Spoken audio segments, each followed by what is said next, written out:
Hi friends, welcome to my channel Rams vlogs and foods. నేను ఒక ప్లేస్కి వచ్చాను. చిన్న గుడి నన్ను ఎంతగానో ఆకర్షించింది.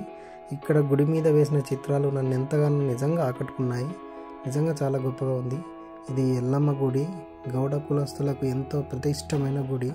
గౌడ కులస్తులు వారి జీవన విధానం మొదలైన మొత్తం కూడా ఇక్కడ ఒట్టిపడేలా చాలా చక్కగానైతే చిత్రాల ద్వారా వివరించారు. చాలా బాగుంది చూడడానికి అయితే. ఇవన్నీ చూడండి ఏ విధంగా ఉన్నాయో, చాలా బాగున్నాయి చూడండి. ఇక్కడ చూడండి, పుట్ట నుండి బయటికి వెళ్ళిన ఒక దేవత అయితే చిత్రం ఉంది. ఈ పక్కనే అంత సహజసిద్ధంగా ఏర్పడ్డ మొత్తం పుట్టే, ఇదంతా పుట్టే ఉంది. అయితే చాలా పెద్దగా ఉంది పుట్ట.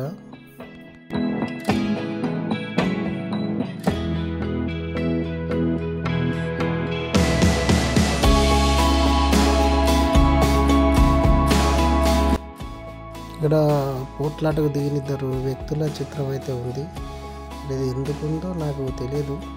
ఎవరికన్నా పూర్తి డీటెయిల్స్ తెలిస్తే కామెంట్ సెక్షన్లో చెప్పచ్చు. వాళ్ళు గొడవ పడుతున్నారు.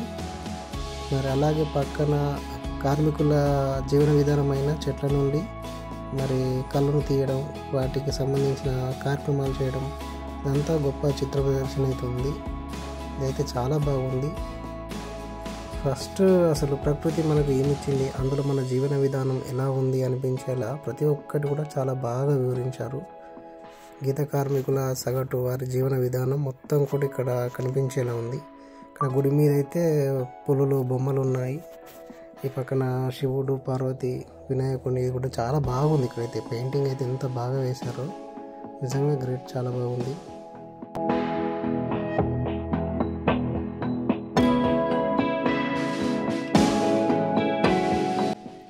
ఇక్కడ అయితే ఒకటి మహాభారత కురుక్షేత్రకు సంబంధించిన ఒక బొమ్మ అయితే వేశారు.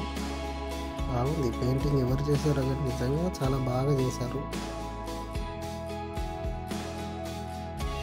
మీకేమన్నా వీటి గురించి ఇంకా పూర్తి డీటెయిల్స్ తెలిస్తే చెప్పచ్చు. ఇక్కడ ఒక మేకను వేటాడుతున్న పులి అండ్ సింహం, అలాగే పక్కన ఒక దుప్పిని వేటాడుతున్న పులి బొమ్మ కూడా వేశారు. ఒక వేటగాడు ఉన్నాడు వెనకాల. నిజంగా చిత్రాలు అయితే చాలా బాగున్నాయి. ఇక్కడ ఎల్లమ్మ గుడి అంటేనే అన్ని బొమ్మలు చిత్రాలతో నిండిపోతుంది. Thanks for visiting my channel.